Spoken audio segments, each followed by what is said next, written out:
morning. Welcome to another episode of the DunnWisdom Morning Show. I am your host, Melissa P. Dunn, CEO of MD Marketing Network and the leader of this global DunnWisdom movement. So, I love to introduce you to women who are getting it done, women who are leaders in their profession and, of course, in the community. And today's guest is going to show us how to get it done in a male-dominated workforce. She is going to teach us how to not only survive, but shine in an industry that is dominated by men. My first guest, or rather my only guest today, is Miss Stacey Luces. She is the president of Vita Style LLC. Listen, you know that we wear multiple hats a lot of times as women. So she is, in addition to having her coaching business and her fashionista styling business as a side hustle, in her day job, she is a strategist with the U.S. Department of Homeland Security's Federal Emergency Management Agency. I mean, you can't get any more male-dominated than FEMA, right? She has over 25 years of leadership management, consulting, and strategic planning experiences, not only working with federal agencies, but also with Fortune 500 companies. And guess what her nickname is, y'all? They call her the Island Girl CEO. Give it up to my first guest of the day. I keep saying first guest, Stacey, but you're really leading the guest. Melissa, after that welcome, you will thrive in any male-dominated industry. Thank you so much for having me. Thanks. Oh, my pleasure. My pleasure. Listen, I got to tell you something. So your name is Stacey, and my name, my yard name, as they call it in Jamaica, is Stacey as well. No. Yes, we're going to have to do a Stacey collective soon. That is very cool. That is very cool. And the fact that your nickname is Island Girl CEO, you got to tell me that story, honey. How did that come up? So, I mean, I originally from Trinidad and Tobago. I lived there till I was about 17 and migrated to the U.S.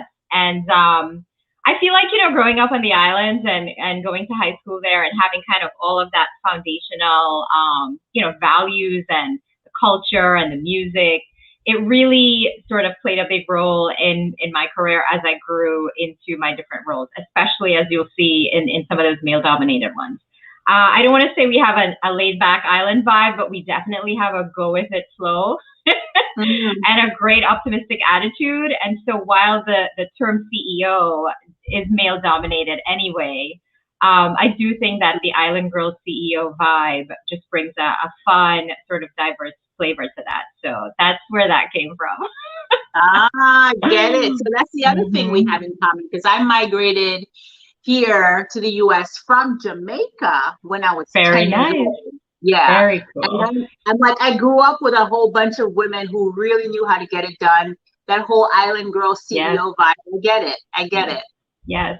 And they're very entrepreneurial. Everybody has a shop or a store, or we don't call it side hustles back home. It's your main hustle, but definitely they're moving and shaking. So I love it. That's it. So you migrated when you were 10. Where did you migrate to? What state? 17. We came to Maryland. 17. Oh, you were in Maryland. Yeah. Okay, gotcha. Listen, it could not have been any colder. Okay, God bless your heart. Yes, man. I live in Florida now, but we lived there for about 20 years. And one day I just got up and I was like, I don't want to do this anymore. I want to go where the sun is warm and the beach is there, and I can do all I do here in Maryland, which I do over here. So that's exactly my same reason for moving here from New York a couple of years ago. I'm like, the last snowstorm, that was it. I'm done. Yes. When they start talking about -0 wind chill, I had enough. I was like, I cannot feel my cheekbones. We've got to go. Where did you go to college? So I went to University of Maryland. I did both. I graduated and undergrad there. And so that was very interesting. I was a little bit older than most of the college kids because, I migrated here and then got a part-time job to help my family. So there was like a 2-year gap between migrating, starting a job to help my family. I'm one of 5 kids, the eldest of 5. So, you know, kind of like the third parent. And so that really lent itself to, I think, me having a leg up actually in college, because I was a little bit more mature. At one point I was working like 2 or 3 jobs part-time to put myself through college. So I was always a little bit older. I don't want to say wiser, but definitely more seasoned than the folks I went to college with.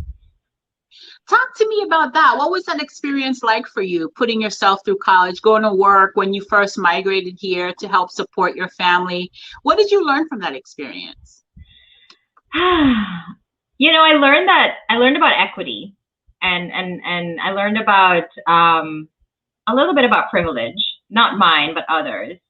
Luckily, I was like, that's deep. Talk to me about that. Yeah, you know, so Maryland was predominantly Caucasian kids. They were, like I said, younger than me, and not only calendar years, but I feel like experiential kind of knowledge. They were very much coming out of high school, going into college. I had just left my home country, come here with, I think, half a suitcase. I always grumble about that. I'm like, I didn't even have a whole suitcase. My sister had half, but definitely working to help support my family, you know, my mom and dad and my siblings, while people just kind of hung out and went, you know, after class to grab beer and like wings. I was all in it to go to Bank of America. I worked there throughout college, part-time. And so it was a very different perspective. Took homework a lot seriously. I like to say I was lucky. I was bright. So I was able to get quite a few grants and scholarships, but still student loans then, I mean, it was a thing. And so kind of growing up with those perspectives helped me at a very early age to understand that if I really wanted to make it in America, like I had to put in extra work. There wasn't anybody giving anything to me, you know, and my parents, you know, they did different jobs here and there, but definitely I was the third parent. And that really, I guess, forced a maturity on me that while I was more than capable of taking that on, it did not leave a lot of time for tailgating and other college things. I get it. So how old were you? You were the eldest? I was the eldest. Yep. I was 17 when we moved here. Yep. You were the eldest. Yeah, I get that. So that's another thing we had in common too, because I have a little brother on my mom's side who's 10 years younger than me. Okay. So I was kind of like a second parent to him too, and I had to take on some responsibilities. But he was a good kid, so it was fun. Yeah. I mean, I went to work as a teenager, but that's because I loved having my own money, not you know, as a part of supporting a family. And I can tell you that those moments helped me to have the work ethic that I have. Is it the same for you? It's absolutely the same for me. And, you know, I didn't see it as a burden or something that I was forced to do. Maybe that's not the right word. It really was just, I think, growing up in the Caribbean and coming from an East Indian family. You just know, you just have to do it. You just do it. Yeah. You just contribute to the household. You just do it. I'm telling you. It was natural. It was just as natural as like we all came here and we all were pitching in, and it wasn't a thing. Looking back, it probably was the thing that set me apart and enabled me to accelerate pretty quickly in my careers, because I already had that fortitude and that kind of work ethic, and the hustle was already there. Let's just put it that way. Listen, I get it. Not only was the hustle already there, but so for me, when I was migrating to America, and even as I was in high school and college, my grandmother was always helping me to understand the responsibility that I had, because I had the privilege of being able to migrate to America when so many other people couldn't. For sure. Did you feel that sense of responsibility to make sure that you were successful here? Yeah, and you know, we didn't come to America. Every time I say that, I think of Eddie Murphy, #1. So I digress. You know, my brother has Down syndrome. So he's the middle child. He's he's right in the middle of the five of us. And, growing up in the Caribbean, there weren't many resources, very, very scarce resources for him. And when my dad visited Maryland back in the early 90s and saw how Down syndrome kids here were treated, like they went to high school, they had the Maryland Special Olympics, like there were all of these resources for a kid like my brother with special needs.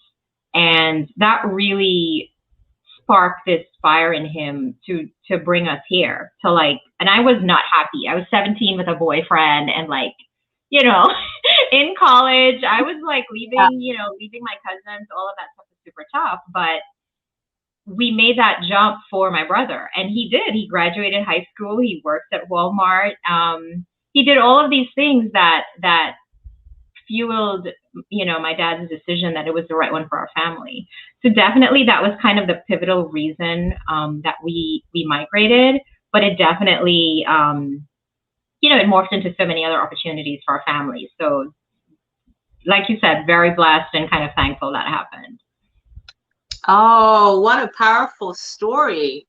Yeah. And so you went to college, you worked, you were kind of a third parent, helping out your siblings. At what point, what was your first job after college? So I worked through college. I mean, no. I mean, I know you worked through college, but I mean, your first, my first, so this quote unquote real career job. Yeah. So during graduation of my undergrad, I graduated with a degree in marketing and international business. And at the time when I graduated, UMD's business school was kind of the top, I guess, 10 in the country. So we had a lot of companies coming to our business school to court us, pretty much, right? And I ended up taking a position with Pepsi Bottling Group, which is in Cheverly, Maryland, that area there. And so that was as male-dominated as you could get. It was a management company Pepsi Bottling Group. So it was just the distributors for Pepsi. You went straight to the multinational Pepsi. Yes. Got you. Very nice. And it was amazing. The salary was out of this world, and it's a beautiful sign-on bonus.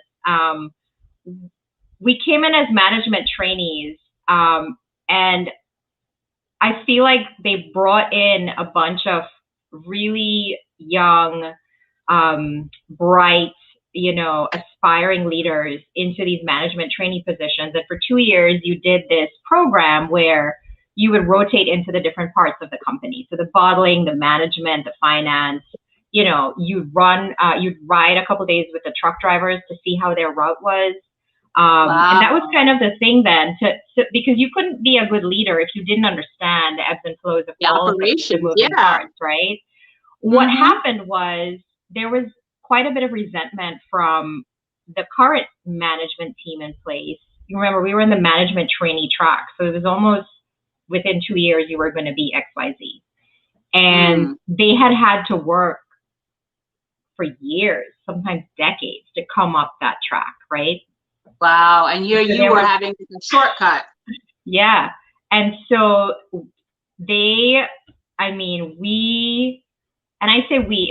I think they made a strong effort to do minority hiring, and especially females. Not only minority, but definitely females, and then minority. And I think the lack of true support on the ground, it was disheartening, right? And being so young, you don't understand what's happening. Like, we're not seasoned, career people, but it was like the lack of access to open communication, the right kind of way to do something. There's the paper way to do something, and then there's the very efficient way to do something. Nobody was sharing that. And so you felt sort of incompetent at many points in this thing. And so there was definitely a disconnect between what the sort of leaders of the company wanted to have happen and what we were hearing, and then actually working on the ground with folks that didn't have time for these smartly dressed college graduates. Like, they were like, we can't even. And so there was a lot of passive aggressive behavior. Like I said, that lack of ability to get information to do a good job certainly was such a hard learning curve. I would say I left within 7 months. Wow. Yeah, and the new manager, the new district manager of the company did an exit interview because a lot of us had been leaving. We weren't staying. And I, in an exit interview, you're like, should I be honest or should I be like PC? But this kind of goes to one of the topics we're going to talk about later, which, having the courage to kind of be honest about what was happening. And I was nervous. Like I said, looking back, that's over, 20 years ago, I think almost 20 years ago. It was a hard conversation to have with a very seasoned executive about why you were essentially resigning. Now, I had another job lined up, but... Well, I'm sure you did. So what did you tell them? What did you decide to do? I used the same... Tell the truth, or did you I did tell them the truth. And I said, if you want people like us,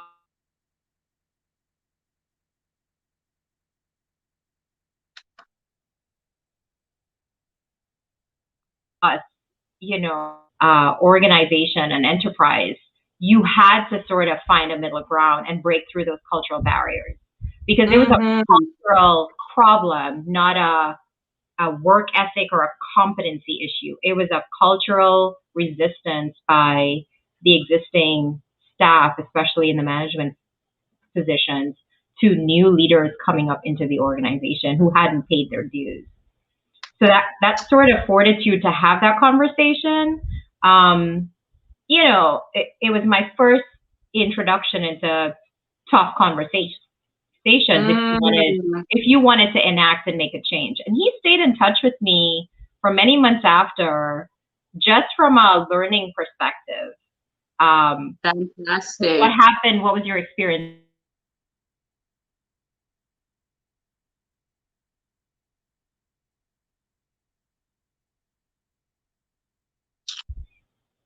Hello. Okay. Did I freeze or did you freeze? I think, can you see me? Can you hear me now? I can hear you now. You froze for a little bit. But listen, this is live TV, so we're going to keep it popping. All right. All right. So you said that he kept in touch with you for a couple of months after that, and you were able to. So do you know if they still have that program? Were they able to shift and pivot? I don't know. I mean, it was so long ago, and I kind of moved on with my life. But I never forgot.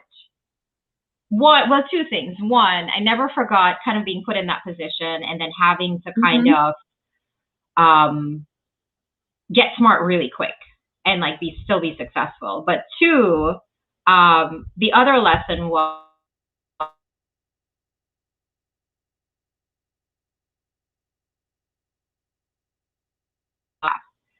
so I saw this side of it where I could kind of be a good leader, things not to do rather. And so I do believe that lesson repeated in careers and in job changes throughout my life, where I'm like, I know what not to do. And I think that sometimes is as important as knowing what to do, right? What to do. Oh my gosh, I so get that, Stacey, because I remember when I used to work at the University of Miami years ago. Yeah, I had a dean that was that for me. Like, okay, when I become a boss, I am not going to do X, Y, Z. And I had somebody else like, when I become a CEO, I'm not going to do X, Y, Z. Yeah. So those early lessons early in your career, I think are really important, especially if you're able to take them as lessons learned and fail forward in a way, rather than holding it as a failure, as this was something that happened to me rather than something that happened for me.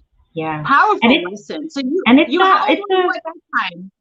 I was about 20, maybe 3, 4. Oh, great lesson at 23 or 24. Yeah. Fantastic. But the term for it too, now we are, using this term, imposter syndrome.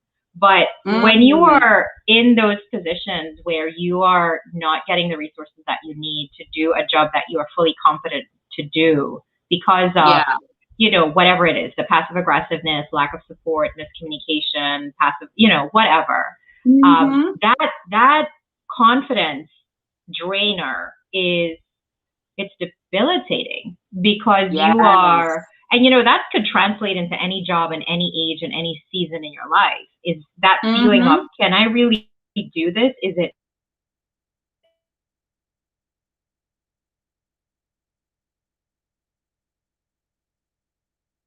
all right, breaking through and getting to that fortitude where, no, I've got this. And if I don't have it, what did I learn? But also, how can I learn? Thank gosh for Google. Let me just say first, we're very lucky right now. We can just Google it, right? Like Google something and fix it. But back then, you had to get smart and get creative, right? Yes, for sure. So how did you end up working with FEMA? I mean, how long have you been with Homeland Security? So I've been with them for about 12 years. So it's been a long time. I feel like my entire 30s was spent with them, and some of my 40s.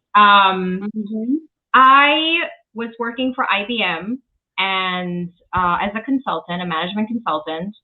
And I was doing my graduate degree at the same time. I was getting my MBA.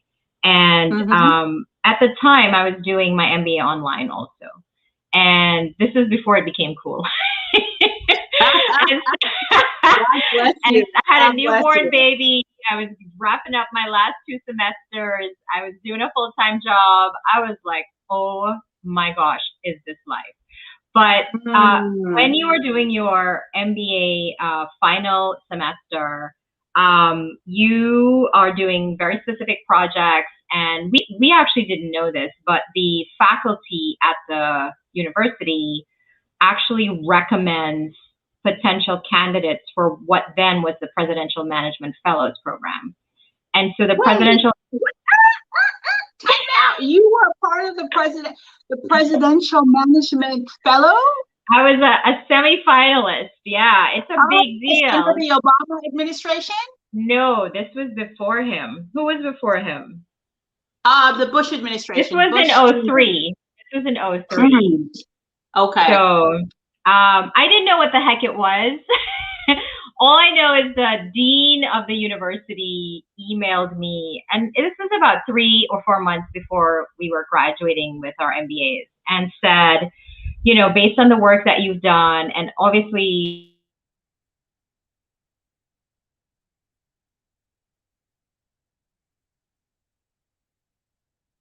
at the Pentagon, all of these things. So combined with sort of those civilian sort of projects supporting the military, combined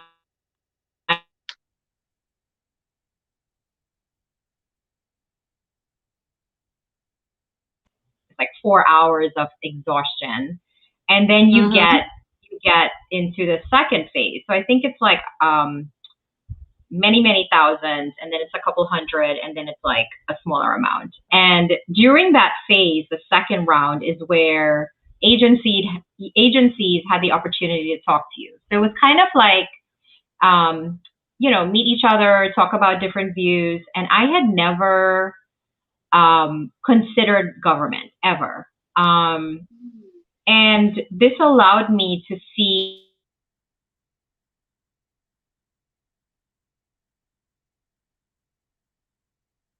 sort of service.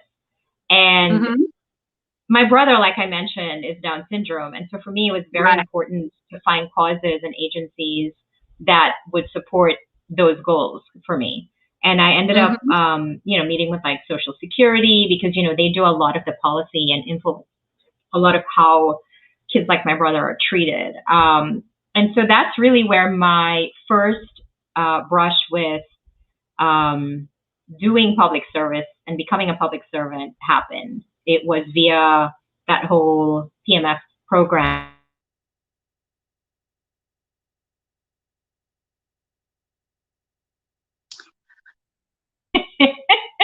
You're freezing a little bit there. Oh no, am I better? A little bit. Okay. All right. So you ended up, I think I'm going to make this a 2-parter, Stacey, if you have time. Okay. So yeah, if you have time, so let me ask you this. So you end up, Mhm. we'll come back to share the actual tips in the follow-up episode, right? Oh, okay. Yeah, so we're gonna make this a two-parter because this conversation is just too juicy. So you ended up applying for being in the fellowship. You met Mhm. with different agencies that interviewed Yep. you, and you got an offer. Is that how it worked out? So I did get offers, but it was a pay cut from what I was making in private industry. I'm talking Mm. about $25,000 pay cut.